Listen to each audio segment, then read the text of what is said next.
Joining me now is former Defence Deputy Secretary for Strategy, Peter Jennings. Peter, good to see you again. Thank you very much for joining me. You and I spoke about this a couple of days ago. It was volatile then, but where are we at now?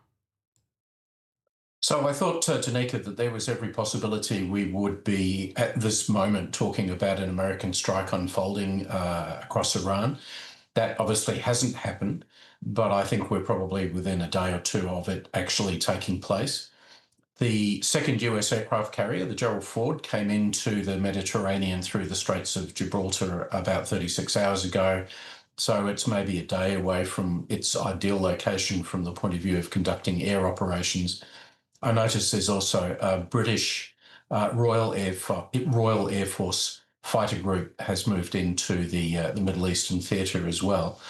So what's happening has been a continued build-up of military force into the region. Some have said a build-up as great as we saw before the 2003 Iraq war. I would suspect in terms of firepower even greater, actually.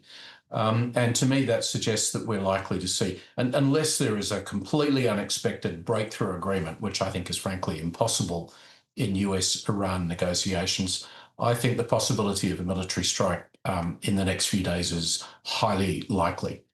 So if there is indeed a military strike then in the next few days, I guess what happens there? I mean, if we've got ships already going in, it's really does feel like something's about to bubble over. Are we actually just talking about all-out war? What's the threshold? Well, that's not what Trump has done in the past. I mean, he does tend to be someone who goes in very targeted, limited ways, and he's spoken in the last 24 hours or so about limited strikes.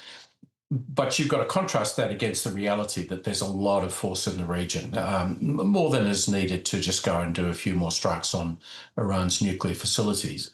So I'm sticking to the view that I think we're going to see a broader strike, which is going to target, for example, Iran's ability to lay mines in the Straits of Hormuz.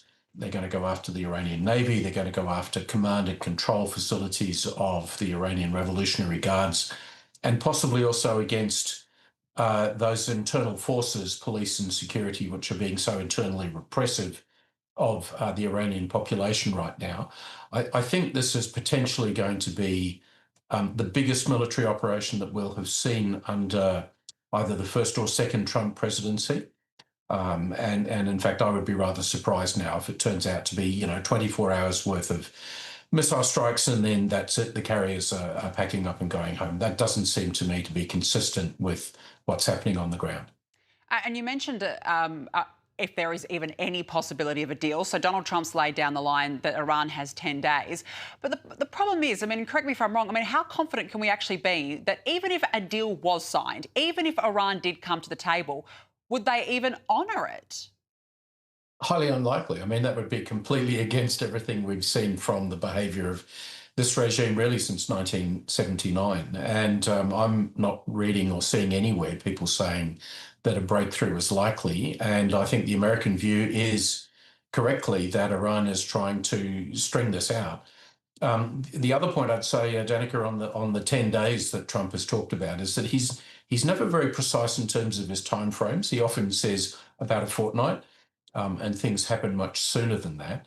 So I think we've got to be open to the reality that what Trump is doing is being a little opaque about when those forces are ready to go.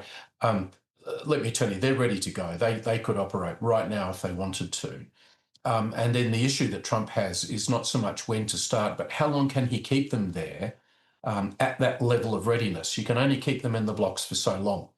And so I think this is why the time frame is closing and we're likely to see an operation sooner rather than later.